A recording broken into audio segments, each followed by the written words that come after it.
Once upon a time, in the bustling city of Enugu, lived an extremely wealthy woman who was one of the wealthiest women in the state. She was a paragon of affluence, grace and influence. Her mansion, a grand estate with golden gates and marble floors, was the envy of many. But amidst the glitz and glamour, Nnedi had one treasure that outshone all her material wealth: her only son, Chiejina. From the day Chiejina was born, Nnedi lavished him with everything his little heart desired: golden rattles, silk baby clothes imported from Europe, and a nursery painted with real gold accents. As he grew older, nothing changed. He had the best tutors, the most expensive gadgets, and cars no teenager would ever dream of possessing. If Chiejina had wanted the moon, Nnedi would have paid a team of scientists to go fetch it for him. She loved her son so much and showered him with so much luxury. But amid all the luxury, discipline was a stranger in Nnedi's home. One day, this was when Chiejina was 10 years old, he broke the principal's office window with a rock because he was scolded for being late to school. When summoned, his mother Nnedi swept into the school in her luxury SUV, wearing sunglasses worth more than the principal's annual salary. "My son must have had a reason," she declared haughtily as she made excuses for him. The principal shook his head as he tried advising Nnedi that her son Chiejina needed some form of guidance. "He cannot keep doing as he pleases," the principal said to Nnedi, who bursted out in anger. "Are you trying to teach me how to be a mother?" she asked the principal angrily as she reminded him of his place in the society. "You are only a mere principal in this school, and that doesn't give you the right to tell me how to raise my son," Nnedi hissed, her voice sharp and cutting. The principal shook his head as he spoke gently. "Madam Nnedi, I only speak because I care, but if you cannot see the danger ahead, then I have done my part." With a dramatic wave of the hand, Nnedi turned as she marched out of the principal's office, her heels clicking against the polished tiles. Chiejina smirked as he walked behind her. That day marked the beginning of a dangerous pattern, a pattern where Chiejina realized that no matter what he did, his mother would always shield him from consequences. A few weeks later, Chiejina returned home to meet his nanny Soma. She got him out of his uniform and changed him into plain clothes. As Soma tried to leave the room, Chiejina grabbed her breast and began to laugh. Soma could not believe what had just happened. She smacked him hard across the face, warning him never to try such nonsense with her again. But Chiejina, instead of apologizing, began to cry aloud. His mother Nnedi, who was in her room at the time, rushed out to meet him crying. She asked what had happened, and Soma explained what Chiejina did to her. Nnedi, instead of scolding her son, slapped Soma across the face. "How dare you slap my son? Because he touched your breast? Are your breasts made of gold?" she asked Soma, who stood there shocked to hear what her madam had to say. "The next time you lay your finger on my son will be the last time you would ever be free to roam the earth," Nnedi said as she walked out angrily with her son. Soma stood there as she contemplated leaving their home. However, her sick mother's condition made it difficult for her to leave, as she needed the money to take care of her mother and younger sisters. She continued to care for Chiejina, who continued to touch her inappropriately without fear. Soma endured the humiliation for years until she got a better job and left their home. Several nannies came and went, and Chiejina touched them inappropriately without recourse. No one dared to complain, knowing how much his mother Nnedi was willing to go to protect her son. By the time Chiejina turned 18, he was practically untouchable. He had a fleet of luxury cars, wore designer clothes, and lived life without restraint. Nights were spent in clubs where alcohol and loud music became his sanctuary. When he carelessly crashed his first sports car, Nnedi simply replaced it with an even flashier one. "He's just a boy. Let him enjoy his youth," She said dismissively to her sister Oloma, who didn't like the way that she spoiled her son. Nnedi saw nothing wrong in allowing her son to spend her money. After all, he was the heir to all her fortune, and Nnedi spared no expense when it came to him. He had a fat bank account and traveled to whatever country that he wanted. Chejina was reckless and cruel. He treated people poorly, spoke harshly to domestic staff, and had no regard for anyone's feelings. His childhood fantasies grew into sexual perversions as Chejina began to prey on vulnerable young women, charming them with sweet words and empty promises.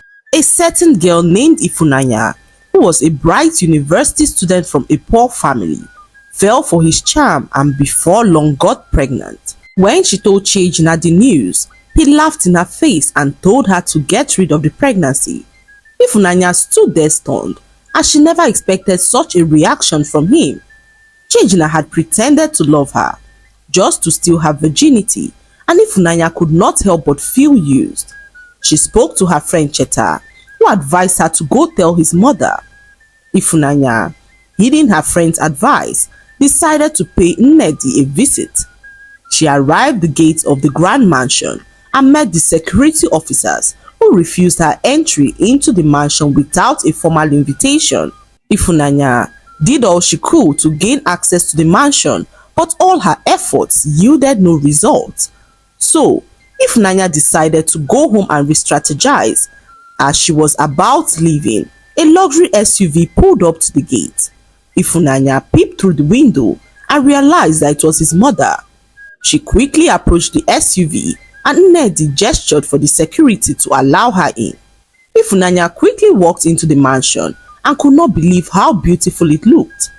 All her life, she had never been to a place this beautiful, and Ifunanya could not help but stare. She approached the car and met Nnedi, who looked at her disgustingly and asked what she wanted. Ifunanya comported herself and narrated how Chejina got her pregnant.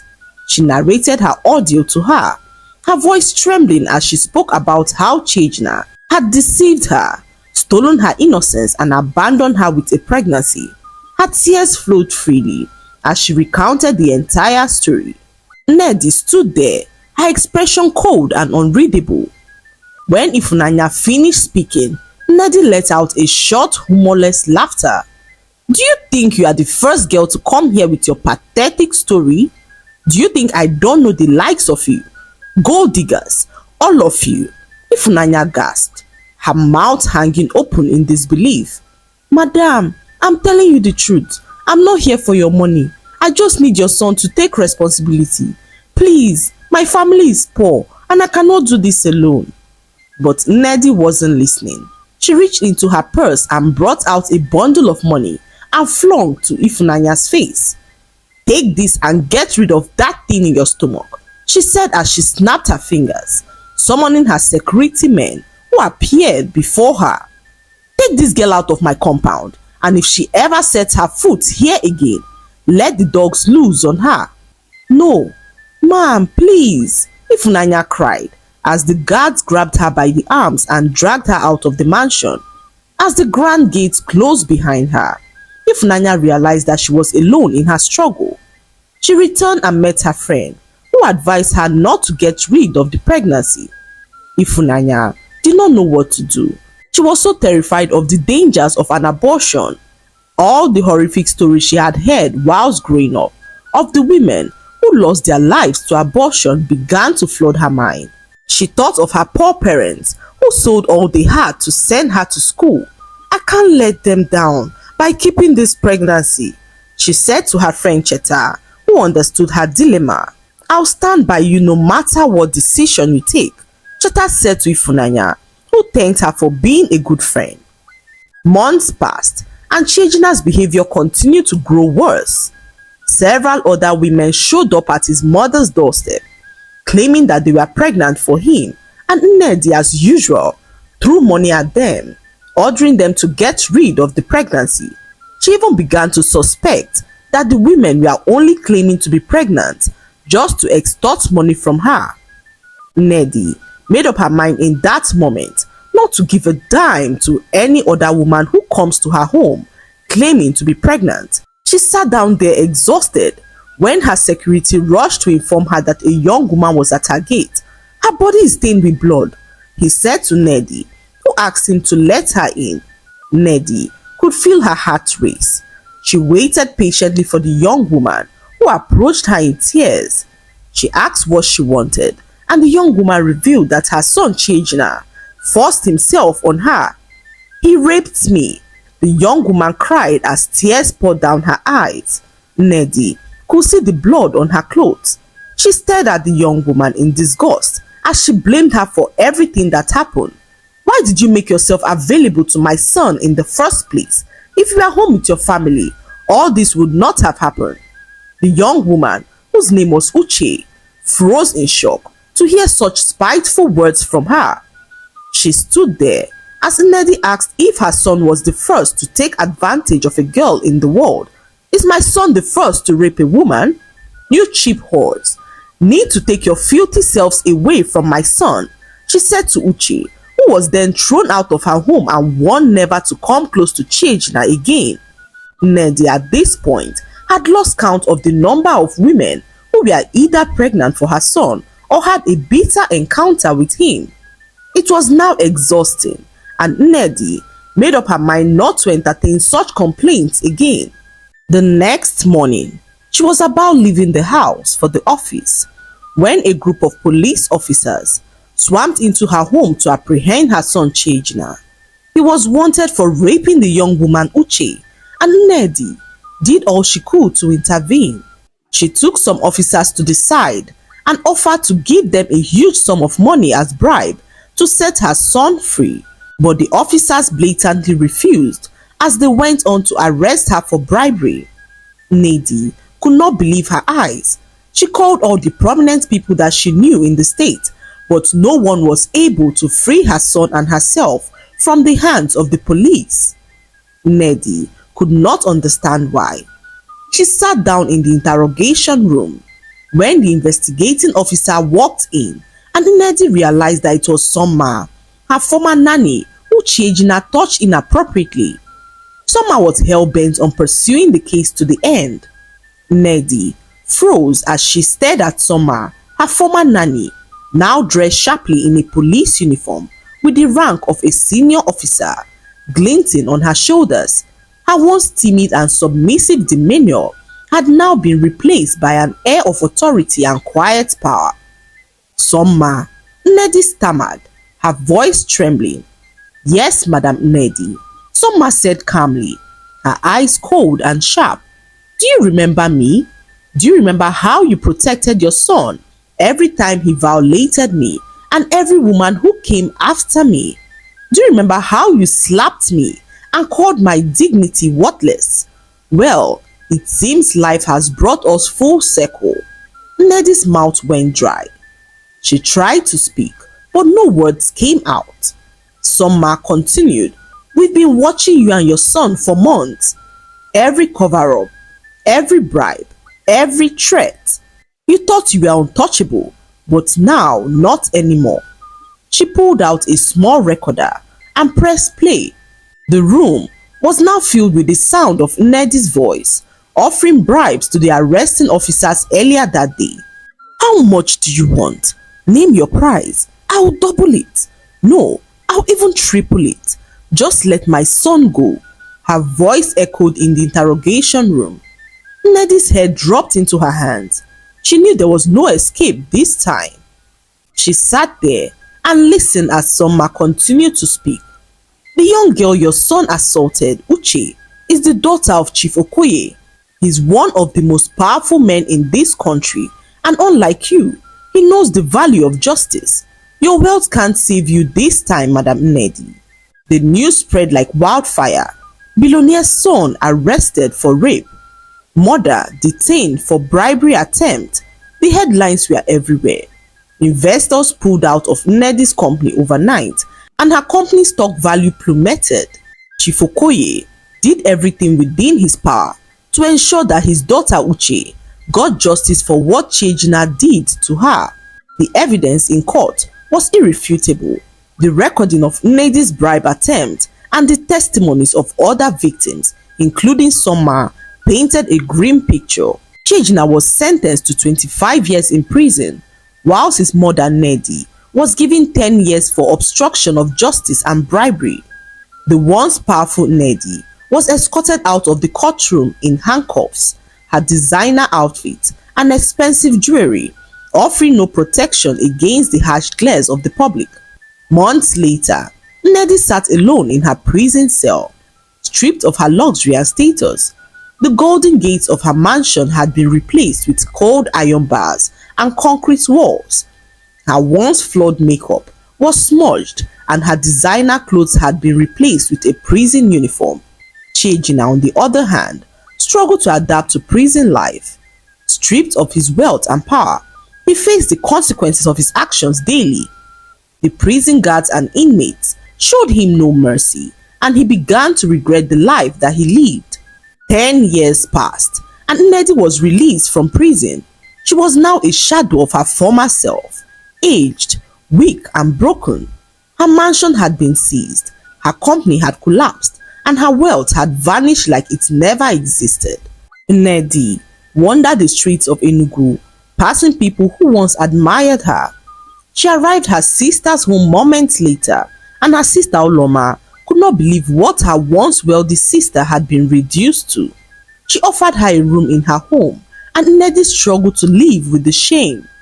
Her son Chejina was still in prison, and Nnedi found it hard to forgive herself, knowing that she had destroyed her son.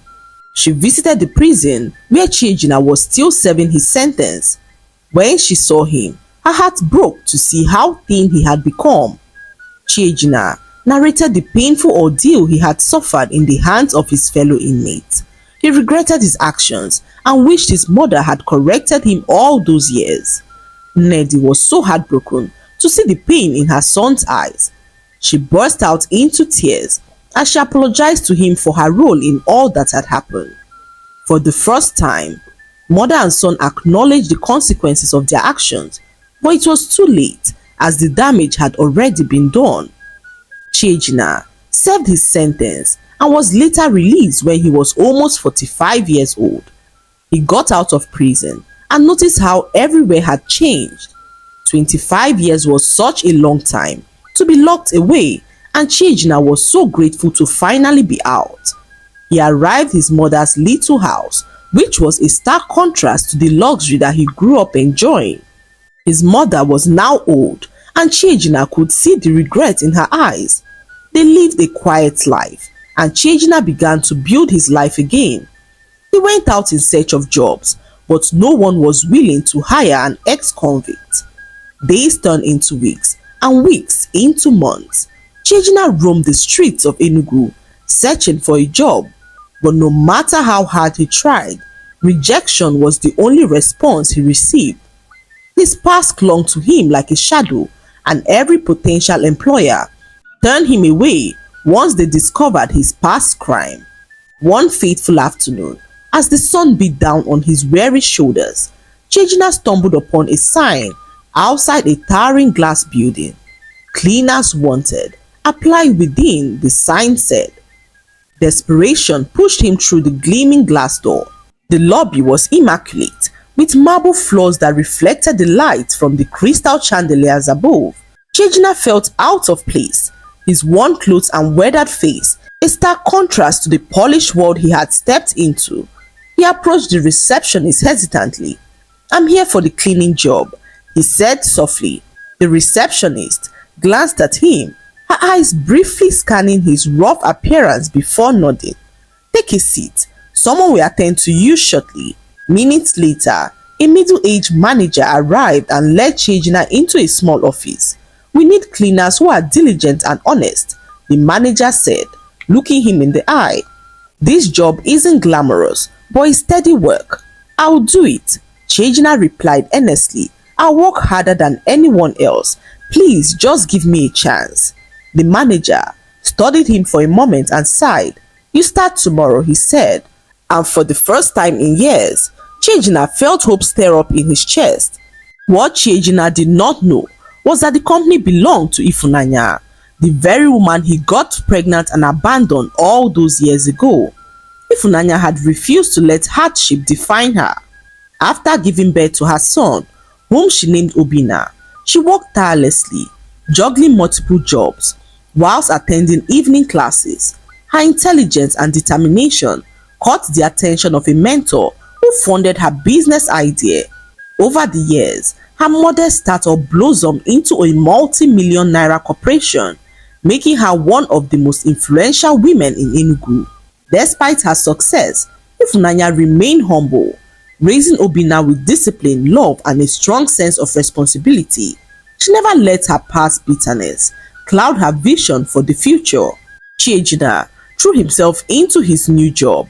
He scrubbed floors, cleaned windows, and carried heavy beams without complaints.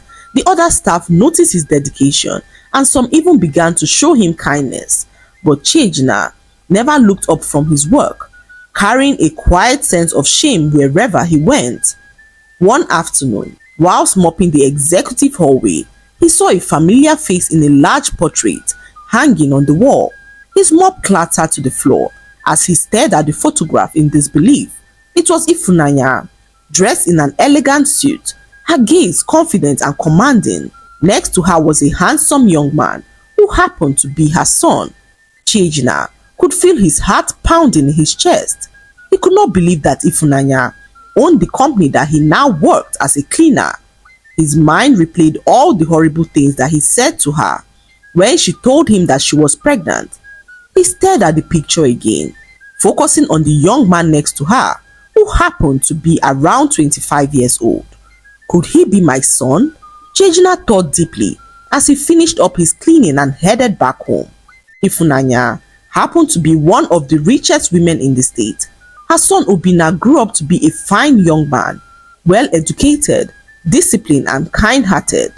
Unlike Chiejina, Obina was raised with a strong moral compass.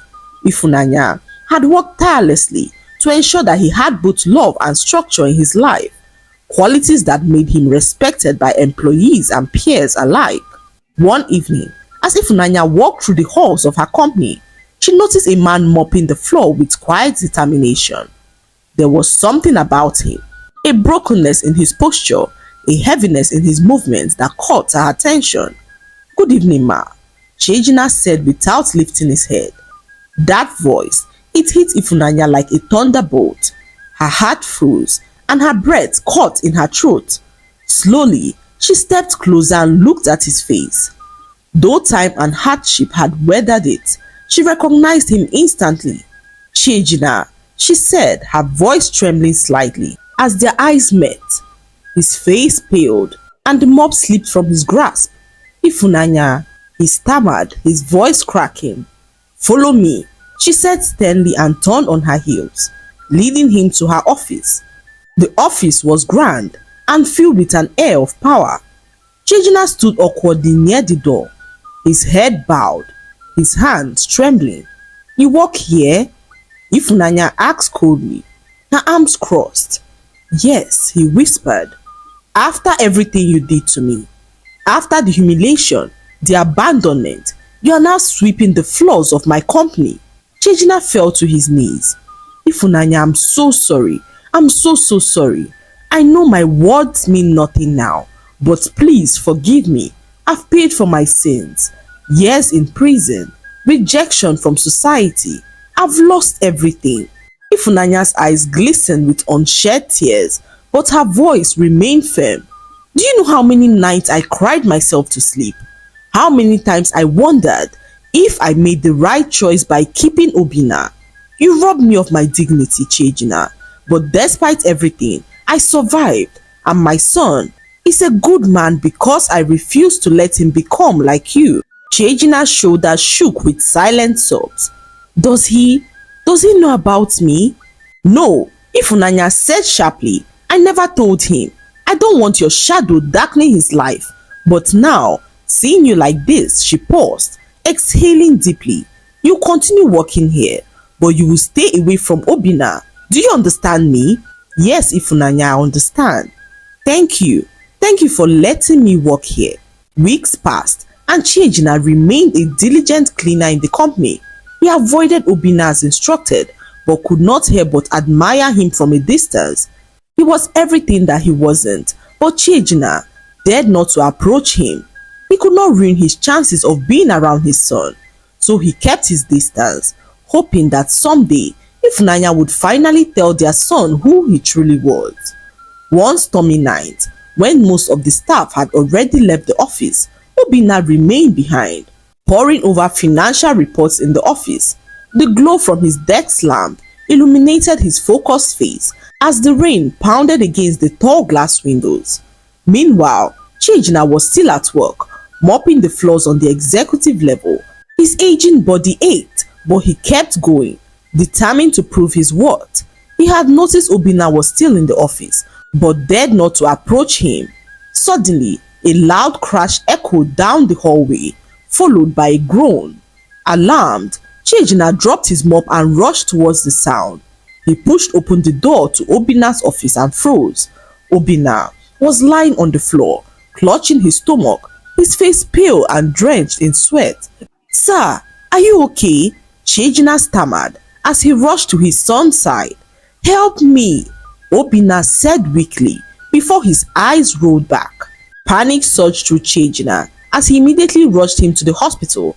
He did all he could to get through to Ifunanya, who refused to take his calls. As doctors rushed Obinna into the emergency room, a nurse approached Chiejina. "Are you a family member?" she asked. "Yes, I'm his father," Chiejina blurted out without thinking. "We need someone to authorize emergency procedures. Your son has a kidney failure and will need a donor immediately. Are you willing to be tested as a match?" "Yes," Chiejina said without hesitation. "Test me. Do whatever you have to do. Just save my son's life." Whilst waiting for the results, Chiejina tried calling Ifunanya repeatedly. Each call went unanswered. He sent text messages, left voice messages, and even tried reaching her assistant, but it seemed that she was unreachable. As hours passed, the nurse returned with the test result, revealing that he was a match. Chiejina let out a shaky breath as he permitted them to take his kidney. "Take whatever you need from me, but make sure that you save his life," he said as the nurse smiled softly. Chiejina was wheeled into the operating room alongside his son Obinna. The surgeons worked tirelessly, and after hours of delicate procedures, the kidney transplant was successfully completed. Both father and son were moved to the recovery room. Chiejina was so weak from the surgery, but his heart felt light. For the first time in his life, he felt like he had done something right. When Ifunanya finally checked her phone the next morning, she saw the dozens of missed calls and frantic messages from Chiejina. Her heart dropped as she rushed to the hospital. "What happened?" she demanded. "Your son suffered kidney failure, madam. He was fortunate. His father was here and donated a kidney. He saved his life." Ifunanya's knees buckled as she clutched the bed rail for support. Where is he?" she whispered. The nurse pointed to the recovery room across the hall. Ifunanya entered the dimly lit recovery room and saw Chiejina lying weakly on the bed, his face pale but peaceful. His eyes fluttered open, and they locked eyes. "You saved him," Ifunanya said softly, her voice trembling. Chiejina smiled faintly. "I couldn't let him die, Ifunanya. He's my son, our son." Tears spilled down Ifunanya's cheeks as years of resentment and anger began to crack. "Why did you do it? After everything?" "Because I owe him everything. I owe you everything. I don't deserve your forgiveness, but at least I can say I did something right this time." Ifunanya sat beside him, her shoulders shaking with silent sobs. "Thank you, Chiejina. You saved our son." Obinna's recovery was slow but steady. When he learned about the donor, he was stunned.